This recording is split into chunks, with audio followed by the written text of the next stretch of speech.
Assalamualaikum warahmatullahi wabarakatuh. Perkenalkan, nama saya Nur Jaman dari Prodi Teknik Informatika 3D. Saya di sini akan menjelaskan tentang alasan diperlukannya pendidikan Pancasila. Di sini ada 3 poin. Yang pertama, perlukah pendidikan Pancasila? Poin yang kedua, Undang-Undang Dasar 1945, dan poin yang ketiga, pendidikan Pancasila di perguruan tinggi. Pancasila dapat menjadi basis pendidikan karakter yang khas di Indonesia dengan fokus keberagaman, toleransi, dan keadilan sosial. Keragaman nilai dalam Pancasila merupakan modal dasar pendidikan karakter. Misalnya, toleransi, penghargaan terhadap kepercayaan.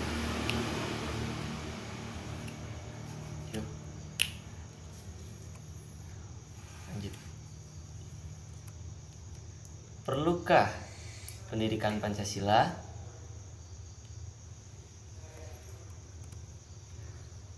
Dalam pikiran Anda pasti pernah terlintas mengapa harus ada pendidikan Pancasila di perguruan tinggi.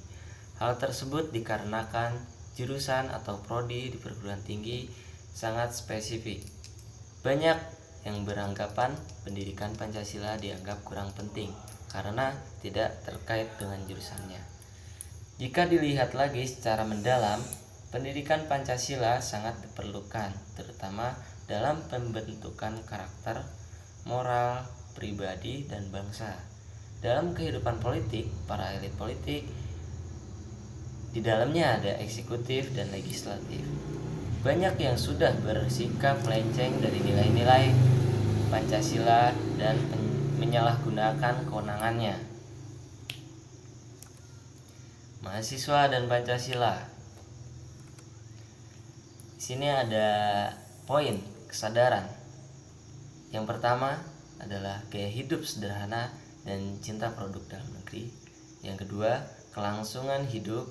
Yang ketiga, semangat kesatuan persatuan nasional. Yang keempat, norma-norma dalam pergaulan. Yang kelima, kesehatan mental bangsa. Keenam, penegakan hukum.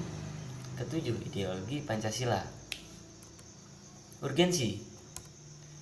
Apabila penanaman tentang Pancasila tidak segera dilakukan, maka negara akan musnah.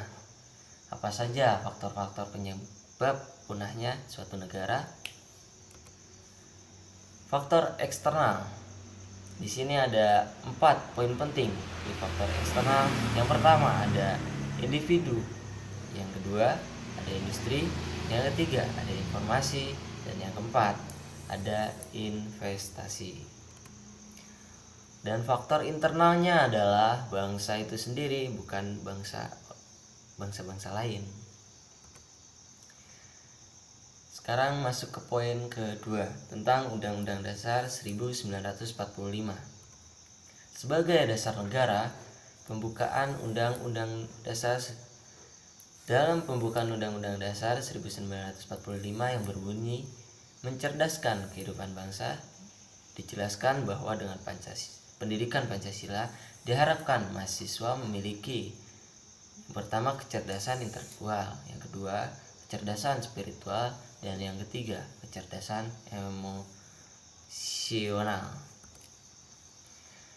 Kecerdasan intelektual di dalamnya kemampuan untuk berhitung, beranalogi, berimajinasi, dan memiliki data, kreasi, serta inovasi. Kecerdasan spiritual, kecerdasan untuk menghadapi persoalan, makna untuk menetapkan perilaku dan hidup kita dalam konteks makna yang lebih luas dan kaya. Kecerdasan emosional, kemampuan untuk memahami suatu kondisi perasaan seorang bisa terhadap diri sendiri ataupun orang lain. Apa yang Anda pahami tentang pentingnya pendidikan Pancasila sesuai dengan jurusan yang Anda tempuh?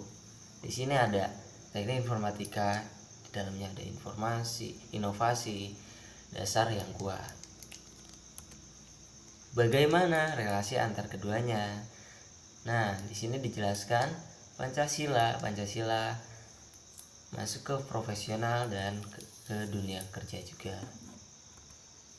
Bagaimana relasi antara mencerdaskan kehidupan bangsa dan tujuan pendidikan Pancasila dan tujuan program studi Anda.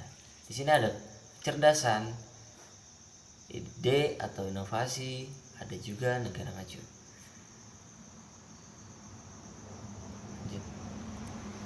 Pendidikan Pancasila sebagai bagian dari pendidikan nasional mempunyai tujuan mempersiapkan mahasiswa calon sarjana yang berkualitas, berdedikasi tinggi, dan bermartabat. Agar apa? Di sini ada poin penting. Kenapa harus menjadi calon sarjana yang berkualitas? Di sini ada: 1. Menjadi pribadi yang beriman dan bertakwa.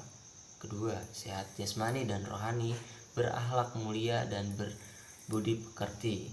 Dan yang ketiga, memiliki kepribadian yang mantap dan bertanggung jawab. Yang keempat, mengikuti perkembangan iptek. Yang kelima, ikut mewujudkan kehidupan yang cerdas dan berkesejahteraan bagi bangsanya. Poin yang terakhir, di sini ada pendidikan Pancasila di perguruan tinggi. Apa tujuan spesifik penyelenggaraan pendidikan Pancasila di perguruan tinggi? Yang pertama, memperkuat Pancasila. Yang kedua, memberikan pemahaman dan penghayatan atas jiwa dan nilai-nilai dasar Pancasila kepada mahasiswa. Yang ketiga, mempersiapkan mahasiswa agar mampu menganalisis dan mencari solusi terhadap berbagai persoalan kehidupan. Yang keempat, membentuk sikap mental mahasiswa yang tertulis dalam Undang-Undang Republik Indonesia Nomor 12 Tahun 2012 tentang pendidikan tinggi yang ada di dalam pasal 2 dan pasal 34 atas ayat 3. Alasan pendidikan Pancasila diperlakukan untuk negara Indonesia karena Pancasila sendiri merupakan jati diri dan dasar bangsa Indonesia. Tanpanya Indonesia tidak akan memiliki tujuan yang jelas. Alasan pendidikan Pancasila harus dilaksanakan di perguruan tinggi. Yang pertama, agar mahasiswa memahami, menghayati, dan melaksanakan Pancasila Undang-Undang Dasar 1945 dalam kehidupannya sehari-hari.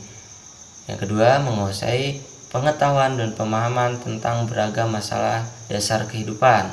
Apa yang terjadi jika pendidikan Pancasila tidak diselenggarakan dalam dunia pendidikan? Dalamnya, generasi muda akan hancur dan akan bersikap seenaknya sendiri tanpa adanya dasar yang baik. Hal itu akan berdampak kehancuran pada sebuah negara.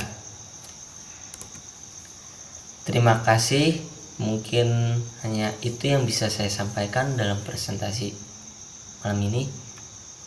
Kurang lebihnya saya mohon maaf. Wassalamualaikum warahmatullahi wabarakatuh.